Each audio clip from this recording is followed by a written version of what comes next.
bendiga a todos. Espero que se encuentren bien en esta tarde, mis amados.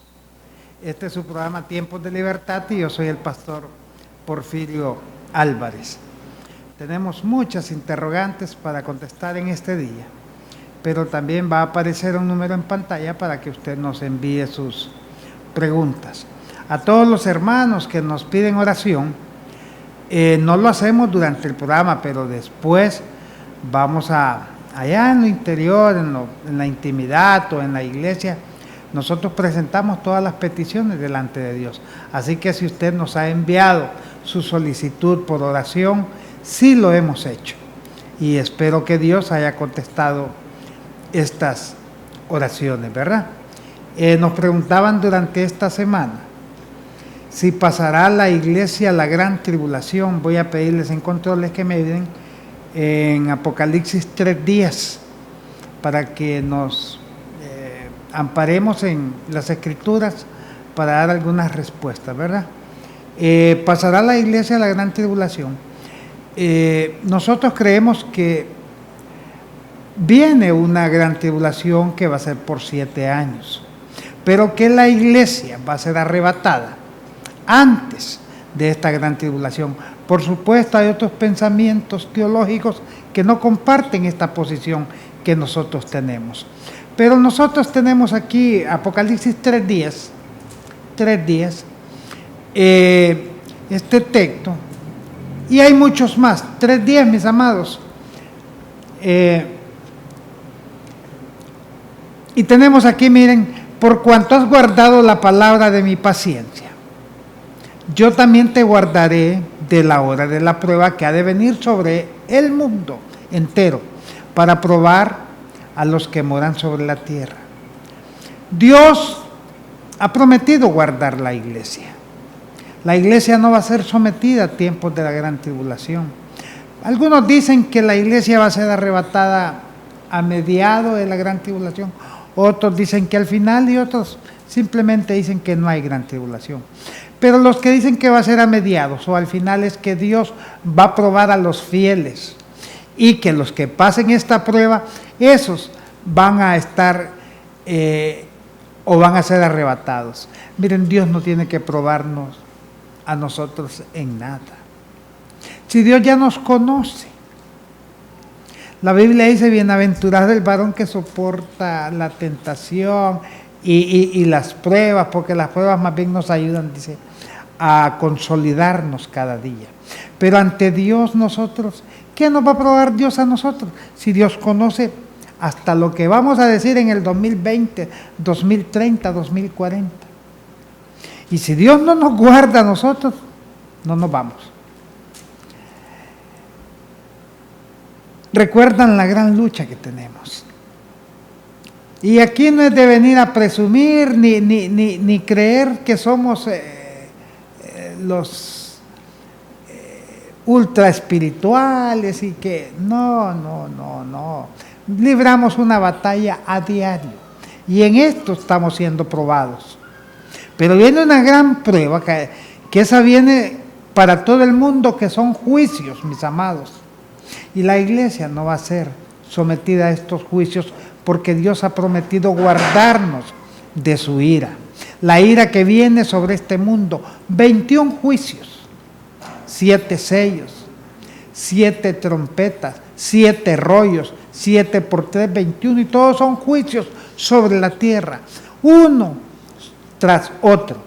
Pero la iglesia, creemos que va a ser guardada. Ese es nuestro pensamiento de fe que tenemos, y que Cristo Jesús ha de sonar esa trompeta, y que antes de que empiece la gran tribulación, Cristo nos ha de llevar a esas moradas celestiales que tiene destinadas para nosotros.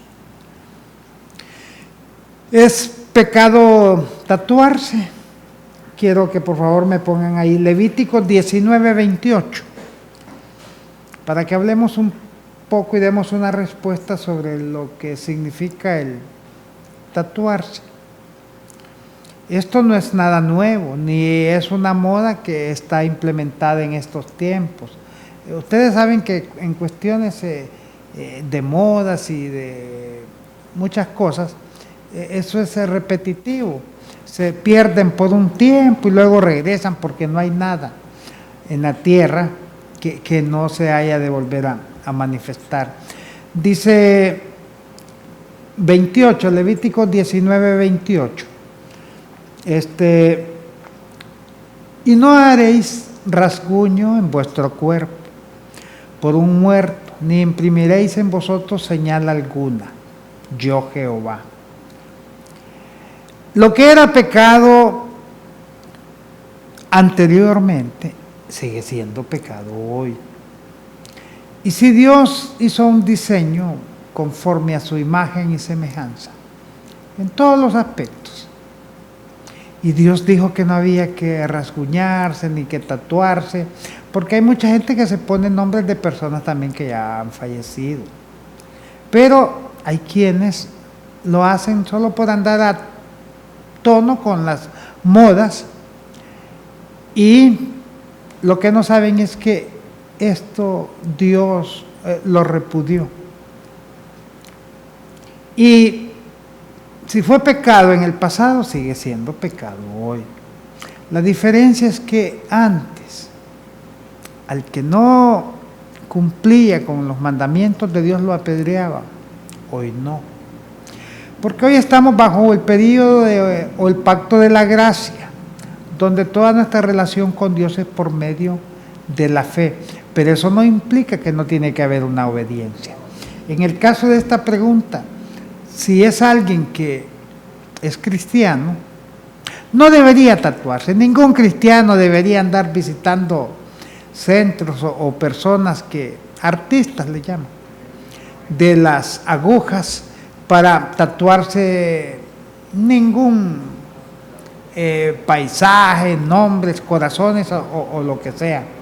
No debería existir este tipo de cosas para los miembros de la iglesia, porque la iglesia tiene que saberse distinguir de las modas, de los tiempos, distinguirse del vocabulario, de todo lo que el mundo implanta.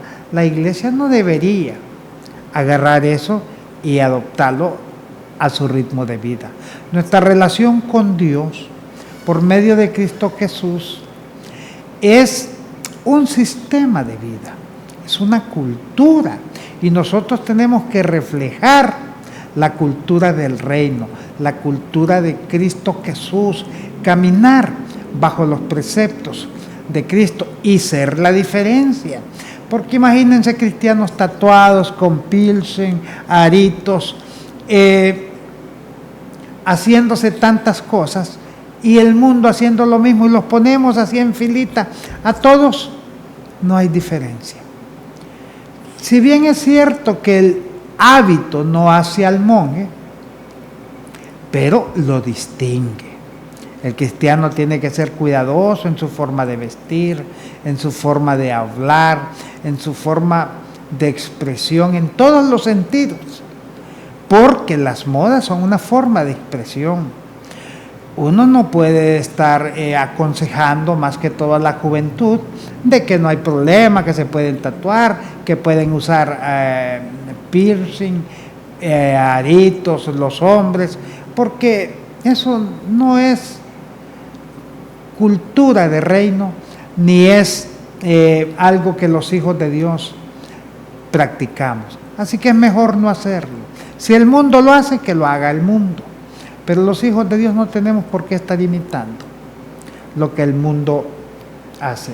Así que, mis amados, no se tatúen por ningún motivo. Ahí tienen un número en pantalla, mis amados, pues escríbanos sus mensajes, sus peticiones, que también vamos a orar por estas peticiones, pero lo hacemos allá en la intimidad de nuestro hogar o en el culto, cuando ya estamos en la iglesia, ¿verdad?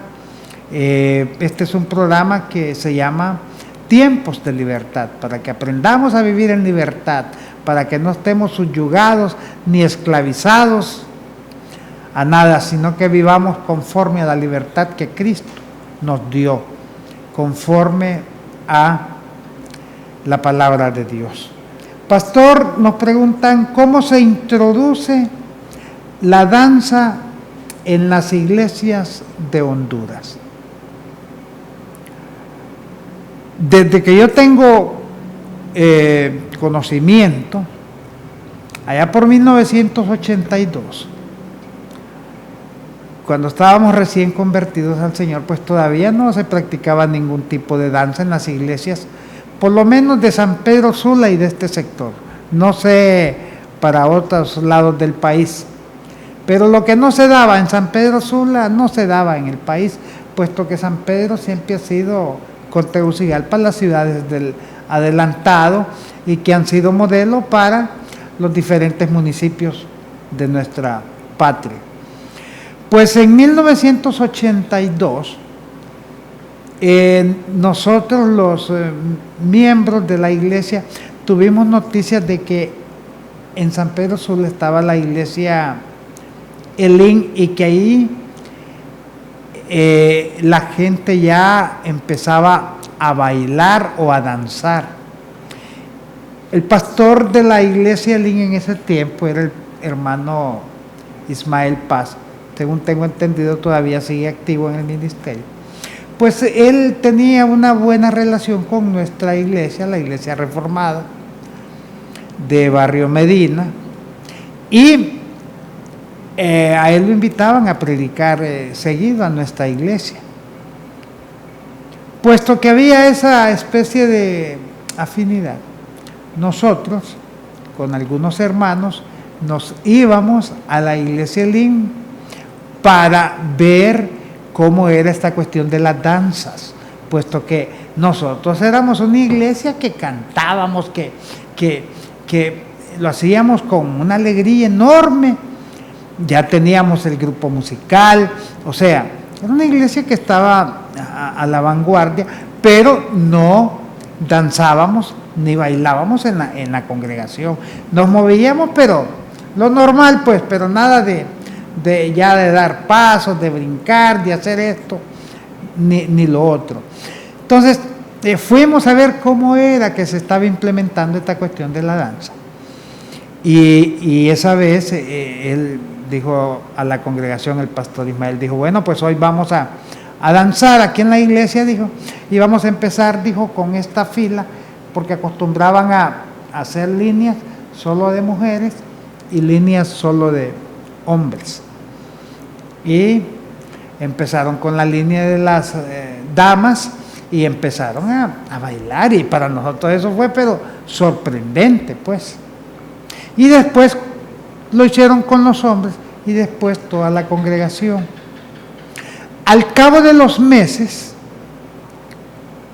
ya esto se estaba haciendo una práctica en diferentes iglesias, e incluso ya habían miembros de nuestra iglesia que estaban instruyendo a la congregación a la danza. De esa forma se introduce la danza por lo menos en el sector norte, por no decirlo en todo el país, y que hoy se ha entronizado en casi todas las congregaciones de corte pentecostés, porque las iglesias conservadoras, pues muchas mantienen su estatus y no permiten este tipo de manifestaciones. El problema de la danza es que se abrió una puerta para practicar el desorden. A mí me gusta ver la iglesia danzar, pero en orden. Yo les digo a los miembros de mi congregación que si tiene deseo de saltar, salte.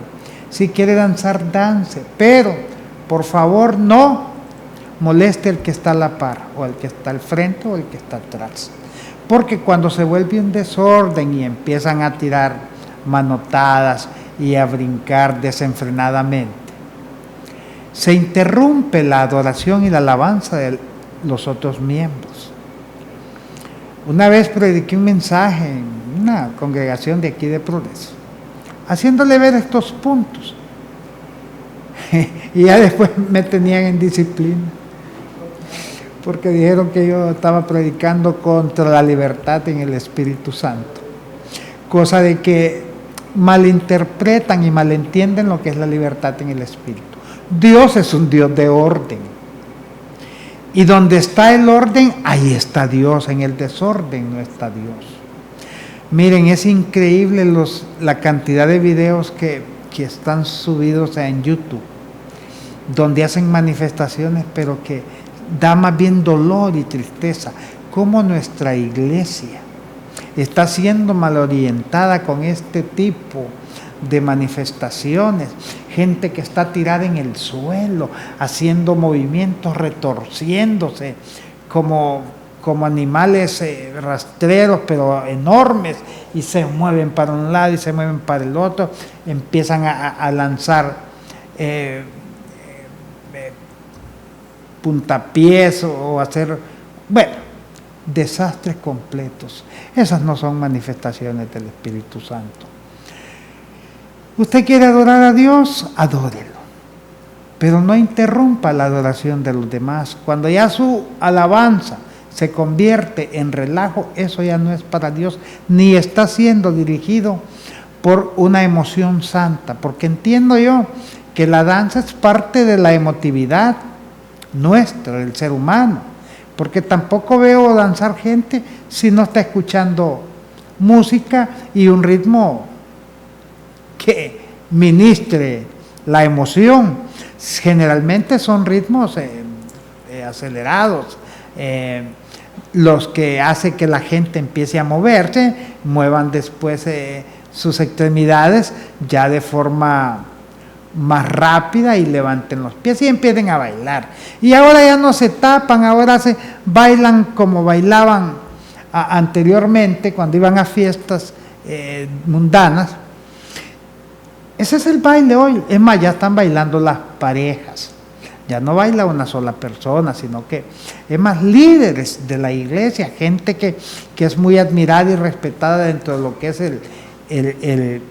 la iglesia cristiana, están induciendo a sus congregaciones y los ponen a bailar en parejas. Bailan merengues, bachata, reggaetón, de todo.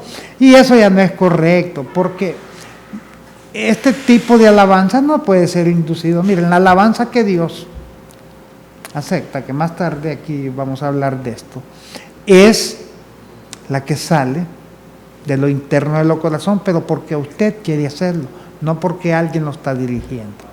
Entonces, esta ha sido la parte de la historia de cómo entra lo que es la danza o el baile a nuestras iglesias, más que en todo de corte pentecostés.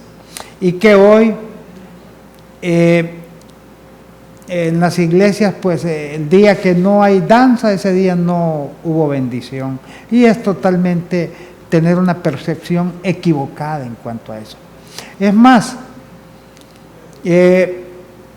es común hoy ver los fines de semana a nuestras hermanitas ir con vestidos tipo pueblo de Israel, porque son las que están ahí al frente del altar haciendo los movimientos de danza y pasan ahí todo el culto.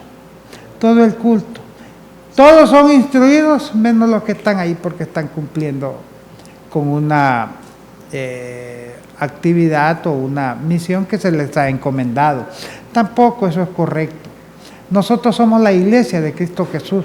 Nosotros no somos el pueblo de Israel. El pueblo de Israel ahí está, peleando contra los sirios, contra los palestinos, contra los mismos enemigos de siempre.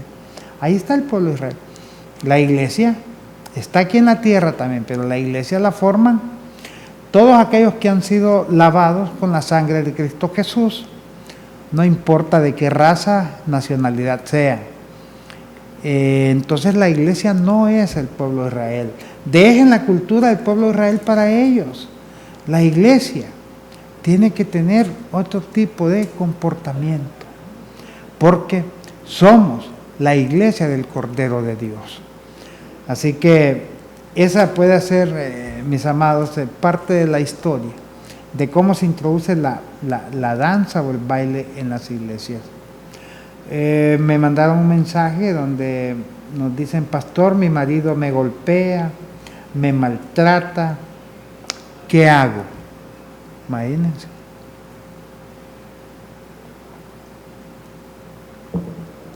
Pastor, mi marido me golpea y me maltrata, ¿qué hago?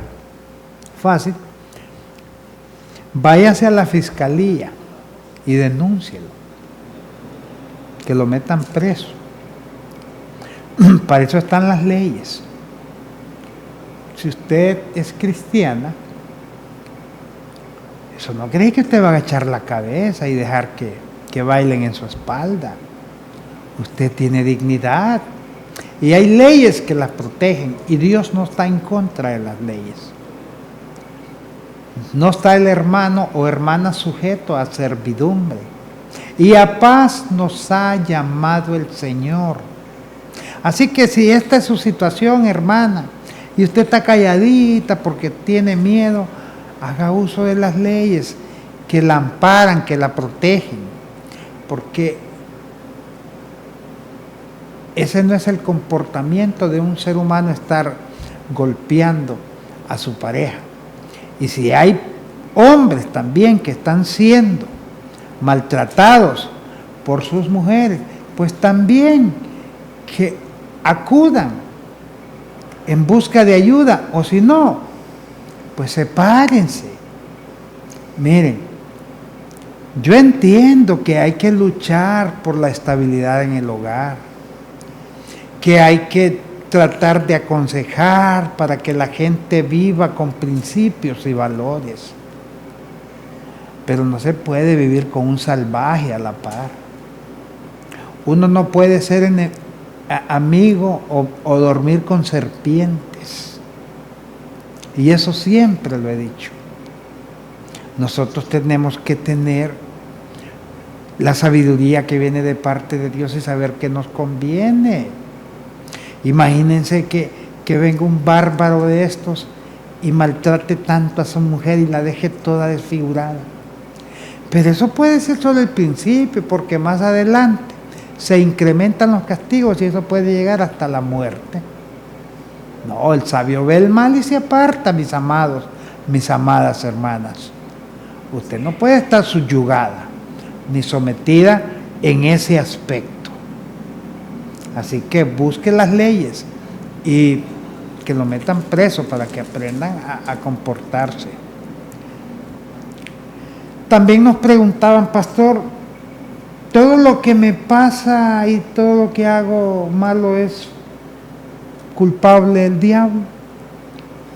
Pues mire, el diablo es el promotor de todos los males, pero en el cristiano tenemos nosotros 3 enemigos.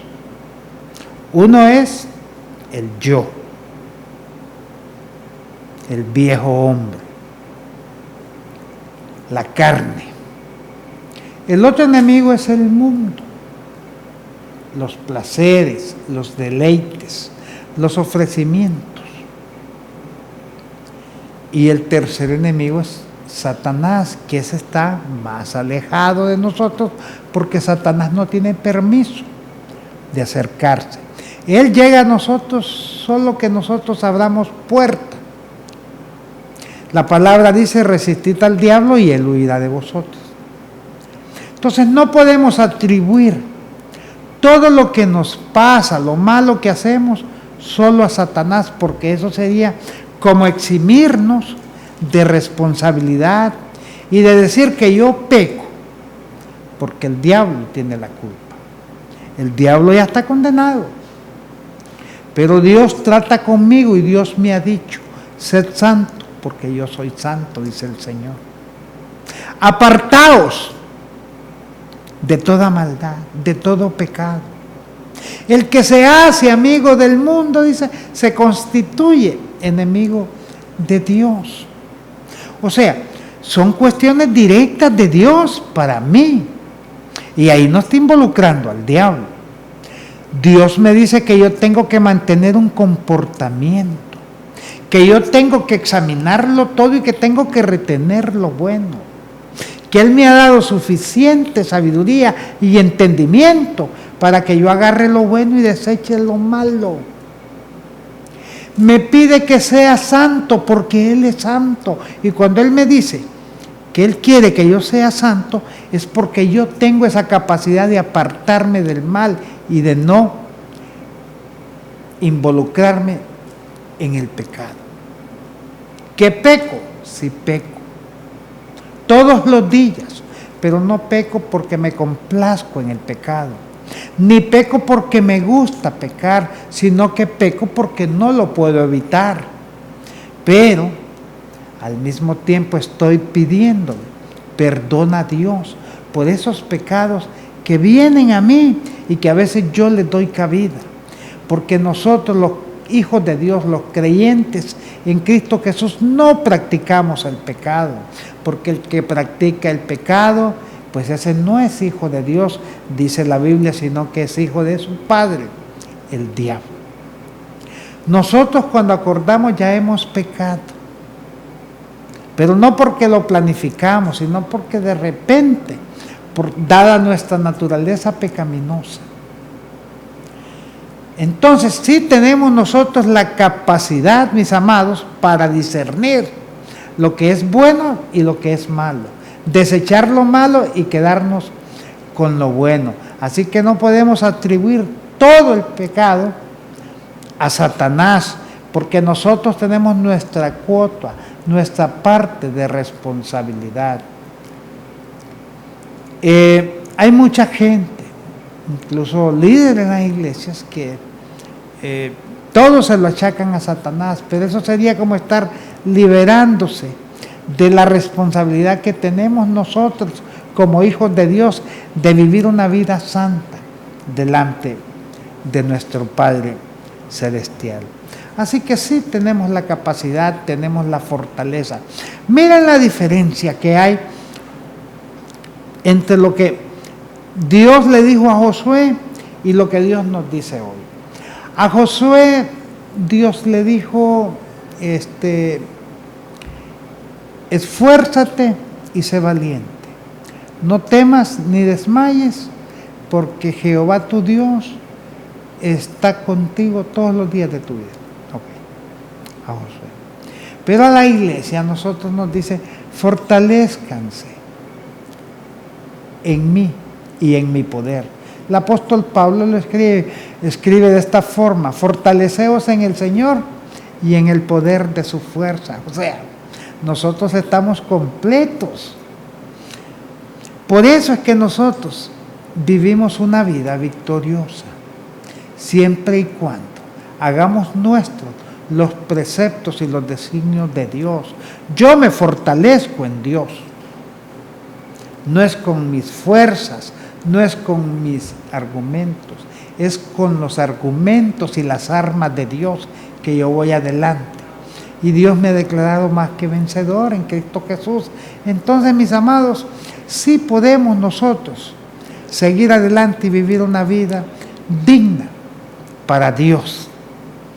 Y sí podemos nosotros establecer, mis amados, un campo de acción, pero fortalecidos en el Señor, quien nos ha dado toda su fuerza y todo su espíritu para que sigamos adelante.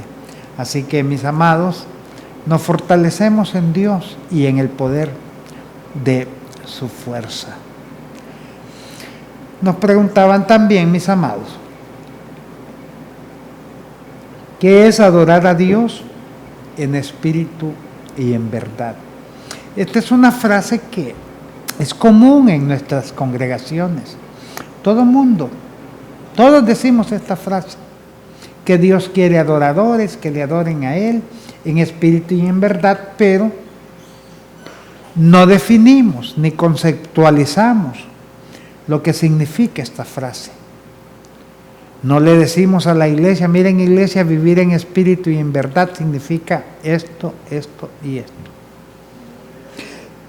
Pues esta frase, mis amados, nace en el contexto histórico de una plática de Jesús con la mujer samaritana. Pues resulta que Jesús está diciéndole muchas cosas de su vida. Y ella entiende que Jesús es un profeta.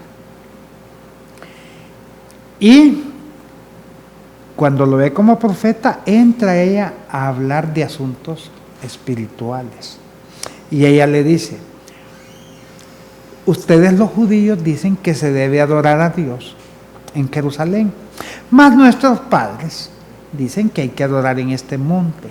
Ella se estaba refiriendo a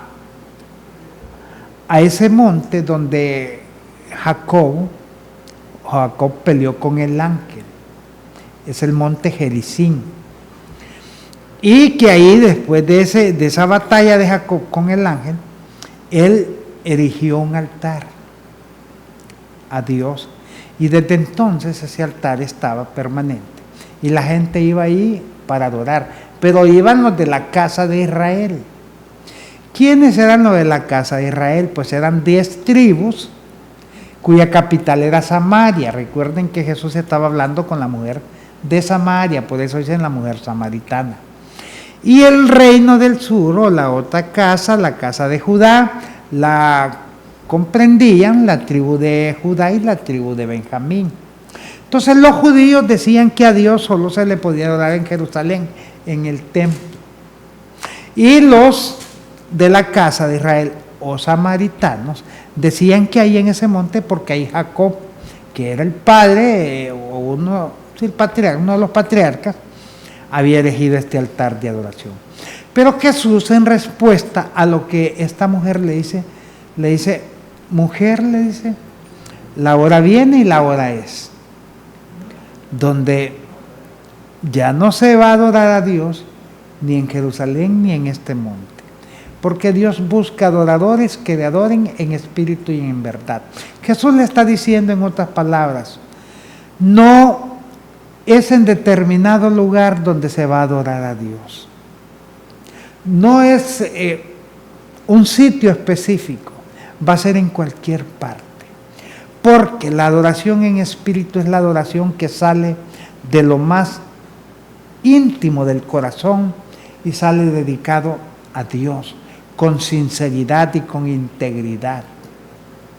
Que no importa el lugar, que no importa de quién estés rodeado, que no importa cualquier cosa que esté ahí, que tú en ese momento, en el nombre de Jesús, puedes estar adorando a Dios sin rituales, sin cuestiones religiosas.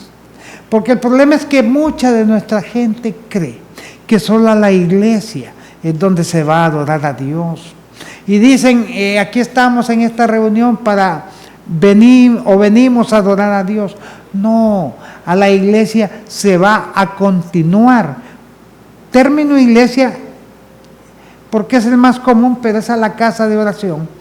Ahí vamos nosotros a continuar a adorar a Dios, porque nuestra adoración a Dios son 24 horas al día, 365 días al año. Ese es el término de la adoración. Y no necesitamos nosotros tener a alguien enfrente que nos esté invitando a que adoremos. Nosotros podemos hacerlo en cualquier lugar. Recuerden que Dios se proveyó su propio templo. Y usted, mi amado, que se ha rendido al señorío de Cristo Jesús, usted es templo y morada de Dios. Dios habita en usted. Todo lo que había en el templo que fue dedicado a Dios, que aquello era un simbolismo, era una sombra, eran figuras de lo que habría de venir, Dios lo trasladó a su vida. Y el lugar santísimo que estaba en aquel templo, ahora está en usted, porque usted es el trono de Dios. Dios está en su vida. Dios está en su corazón. Y eso Él se lo proveyó por pura voluntad. O sea, esto es algo maravilloso, es algo precioso. Y que ahora nosotros, mis amados, no tenemos que ver para los lados. Acostumbramos a ver para arriba. Pero Dios está dentro de nosotros. ¿Cómo? Pues no lo sé. Pero sí sabemos que somos templo y morada del Espíritu Santo y que Dios mora en nosotros, en cada uno de nosotros. Porque a Dios así le plació. Porque a Dios así le plujo. Esto es maravilloso. Esto es lindo. Por eso nosotros podemos adorar a Dios sin contaminantes. Yo no tengo que buscar cosas para ponerlas de intermedio y que mi fe vaya dirigida a la cosa y que esta cosa o este artículo sagrado, por decirlo de alguna forma, me lleve a Dios, porque ya no hay cosas sagradas, porque todo lo que había en el Antiguo Testamento, que era sombra y figura, ahora está dentro de nosotros, porque nosotros somos el templo del Dios viviente. Así que adorar a Dios en espíritu y en verdad es tenerlo a Él en primer lugar, adorarlo, amarlo más que a cualquier cosa.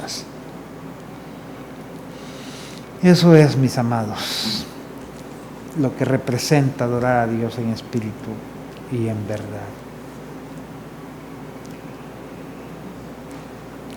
Pastor, nos preguntaban, ¿por qué Jesús dijo guías ciegos,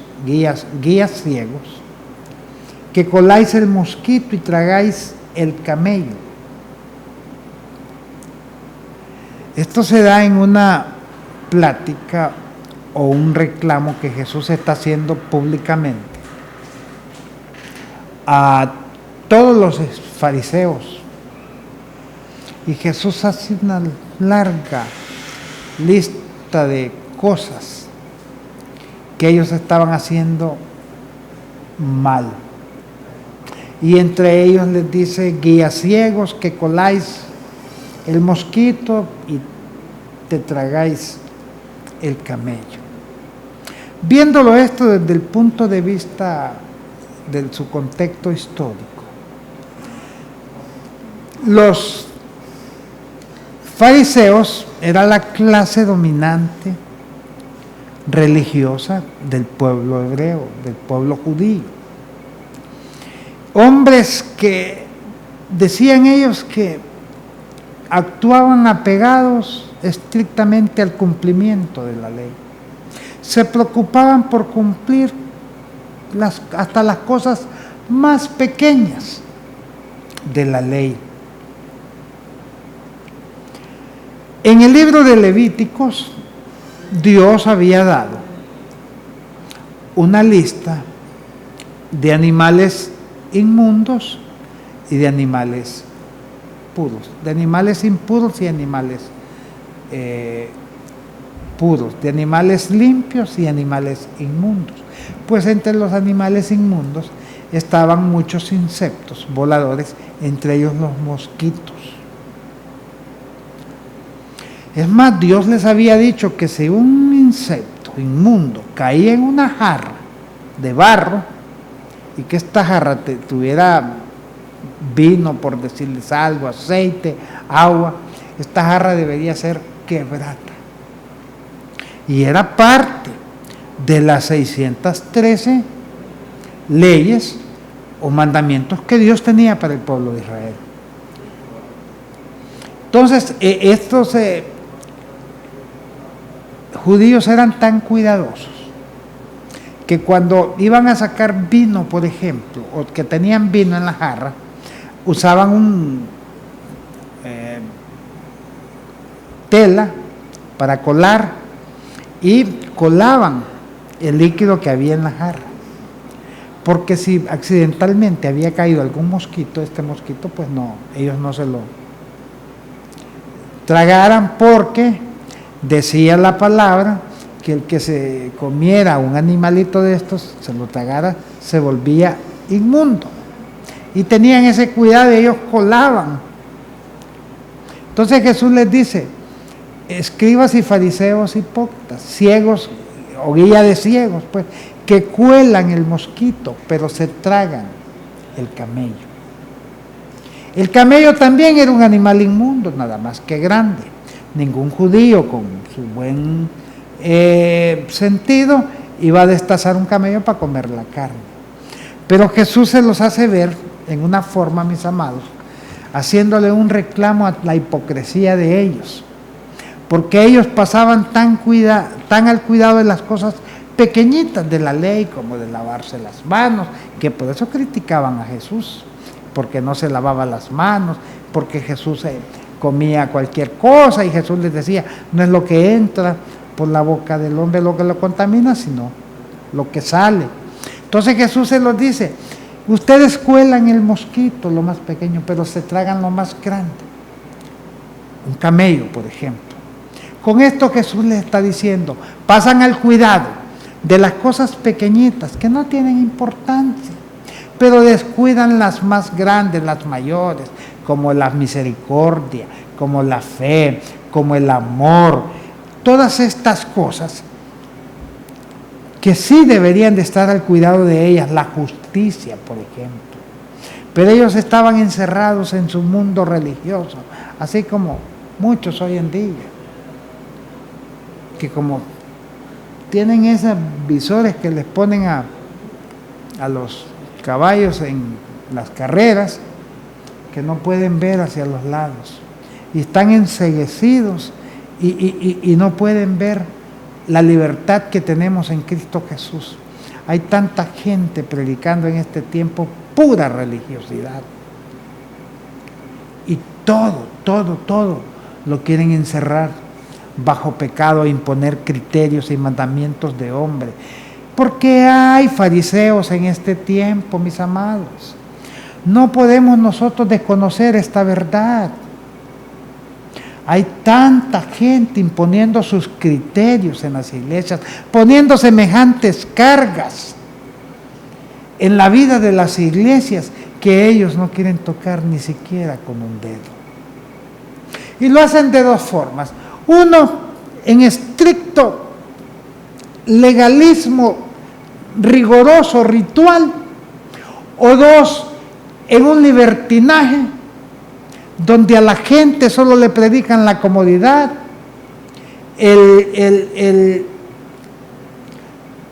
le predican que están ellos para ya no vivir el tiempo de la cruz, sino que solo el tiempo de la gloria.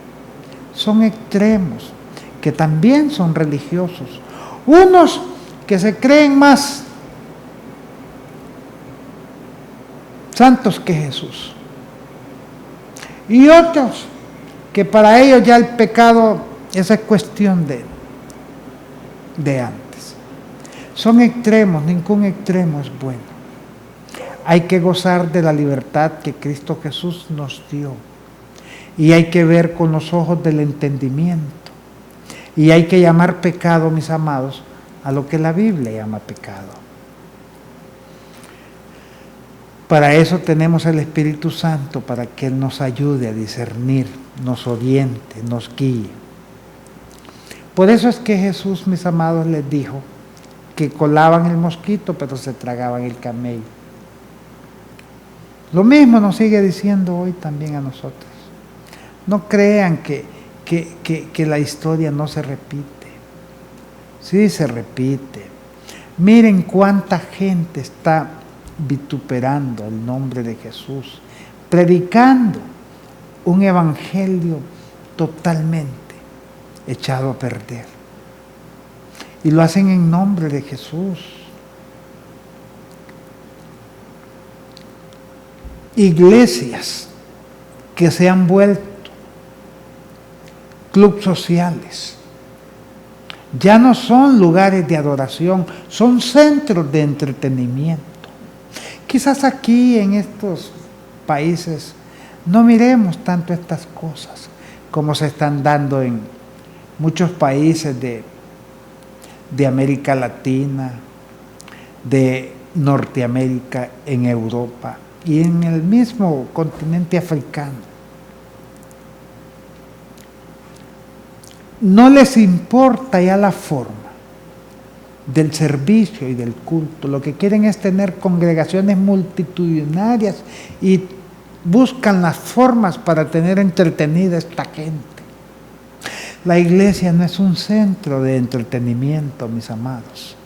La iglesia, por decirlo de esta forma, o la casa de oración, es el lugar donde la iglesia se reúne para adorar y darle culto y tributo al que vive y permanece para siempre, para alabar y glorificar al Dios creador de los cielos, al Dios creador del universo, en el nombre de Jesús.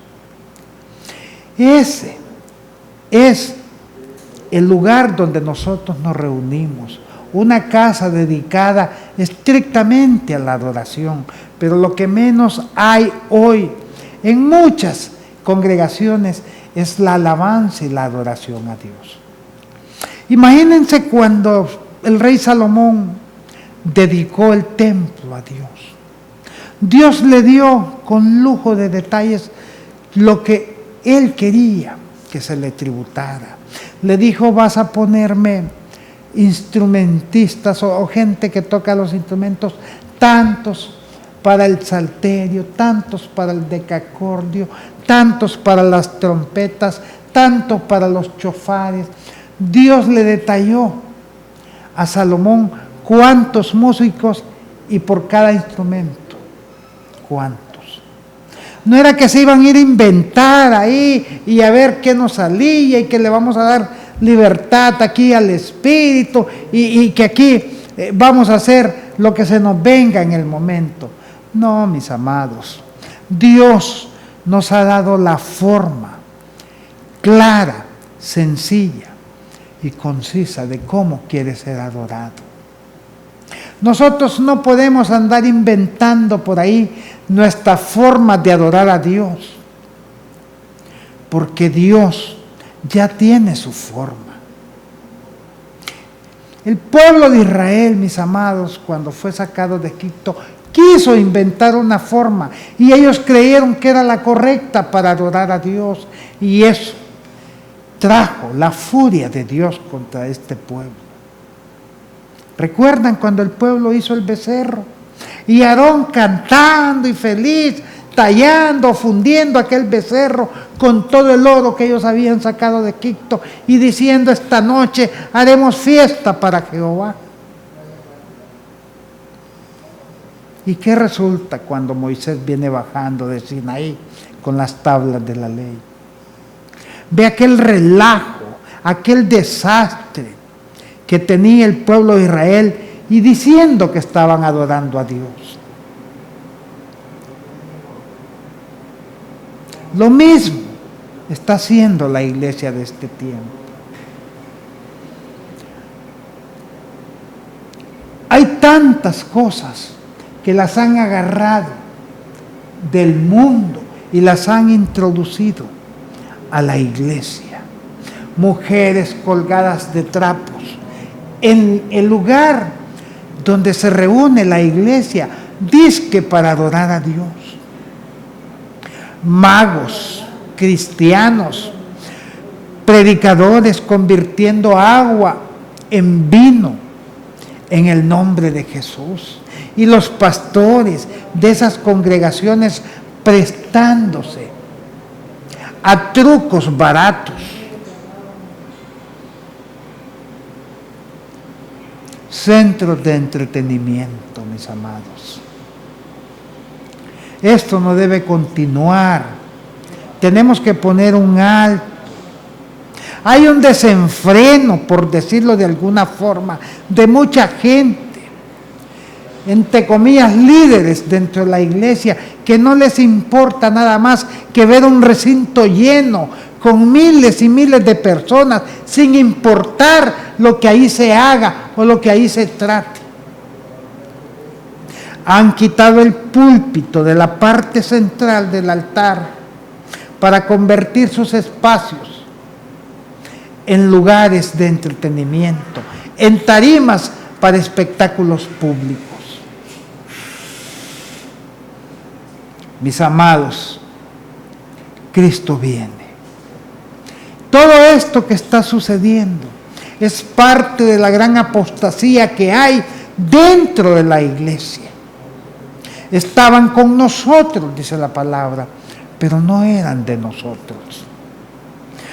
Avaros, amadores de sí mismos, que no conocen el amor y que solo pretenden hacer de sus ovejas mercancía, que no les importa el dolor, que no les importa aún las mismas necesidades que tienen sus miembros, con tal de estar satisfaciendo ellos sus propósitos y sus cuestiones personales.